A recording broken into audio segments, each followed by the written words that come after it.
An article is scheduled to be published which combs through a video interview I gave to a Turkish channel 2 years ago. Now, the Daily Mail, surprise, surprise, is behind this attempt to intimidate and silence my support for Palestinian justice. Their email to me put forward several readings of phrases I used which run counter to their meaning and context. In this video, I will break down for you my response and walk through how Israeli Hasbara is systematically targeting and attempting to silence pro-Palestinian voices across the UK. Most importantly of all, stay to the end of this video as I give you 3 ways to positively counter this kind of harassment by helping the Palestinian people raise their voice higher than that of the Zionist propagandists. So let's begin with what Hasbara means. First of all, it's a Hebrew word meaning explanation or enlightenment, and it refers to Israel's propaganda effort to legitimize its actions and to influence global public opinion. Hasbara was developed in the early 20th century by Nahum Sokolov as a propaganda strategy to present Israel as a resilient victim. After World War II and the Holocaust, it expanded within the framework of legitimizing the creation of a Jewish state.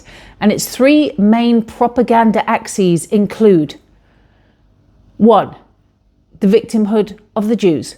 2. The necessity of establishing Israel for their survival.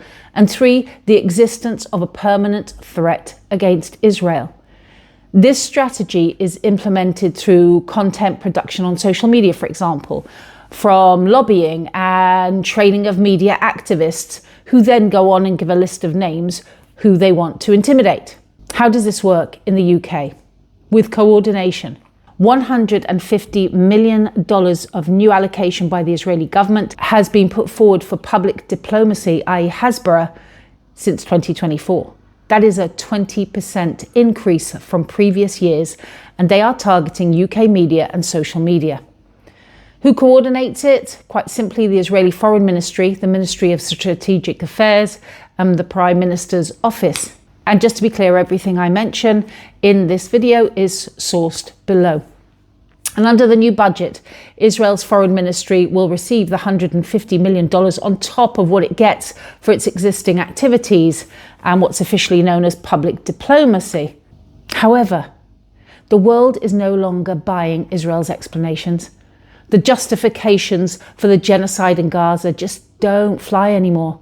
Hasbara may still operate at full force, but the reality of pulverized neighborhoods, of an attempt to mass starve a population, and of mounting civilian deaths has made the narrative impotent as Israel continues prosecuting a genocide that has killed not tens, but hundreds of thousands of Palestinians, according to some definitions.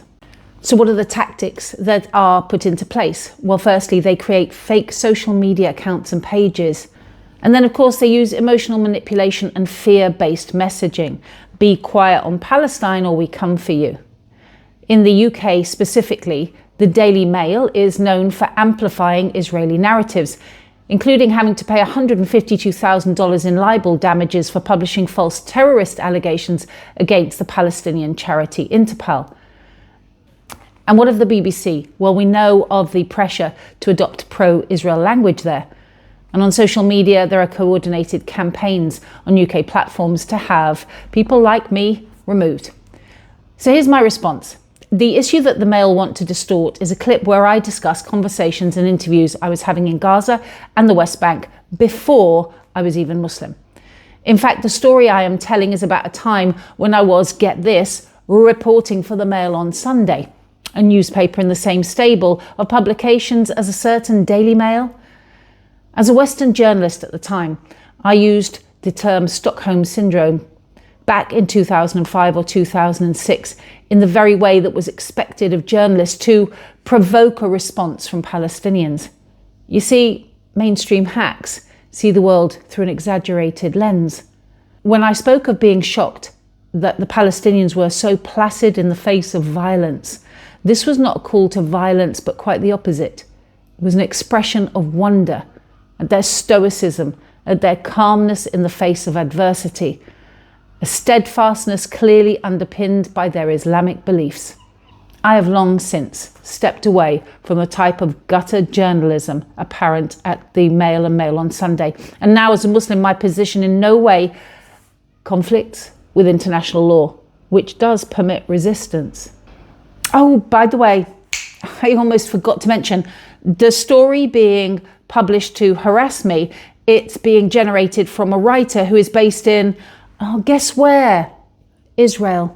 The aim is seemingly to push the Daily Mail into an editorial narrative to suit the country they are from. This is client journalism at its most blatant, namely content that resembles news or journalism but is created specifically to serve the interests of certain highly connected sources or a paying client rather than the public interest. By the way, the interview in question has been available on YouTube without any issue for 2 years, but now the specific reporter alleges issues with its content, which is so offensive.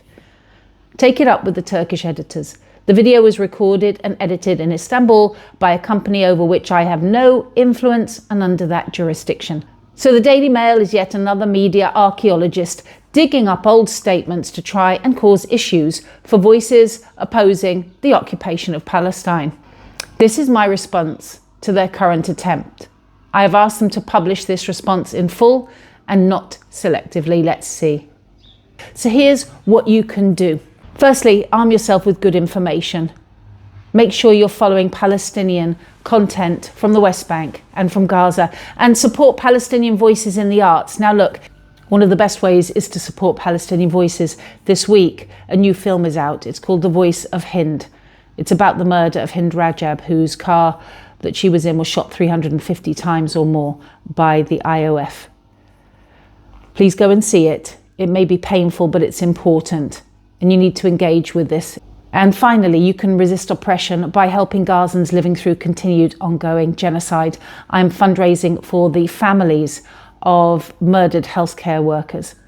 Healthcare workers who were deliberately targeted in a program called Daddy's Home, whereby after treating patients half dead and blown apart, limbs missing on the floor of what remained of Gaza's hospitals, they would go home. It was then that the IOF would target their homes. So please do give generously. These people are still living through the most appalling times and a genocide and need our help. So that's it from me. What the Daily Mail and their like are doing isn't about anti-Semitism. It's about suppressing legitimate criticism of Israeli policies and maintaining control over public discourse. The evidence shows a sophisticated, well-funded strategy designed to delay, stop, chill free speech and intimidate dissenters. When the Daily Mail targets you with an Israeli journalist, it's not random. It's targeted by a sophisticated, well-funded propaganda operation that the Israeli government pays for and coordinates. But we are not afraid. We will be unbowed. We will see an end to the evils of Zionism, inshallah, and we will not be silenced. By Allah's grace, keep us in your du'as as you are in mine. Assalamu alaikum rahmatullahi wa barakatuh.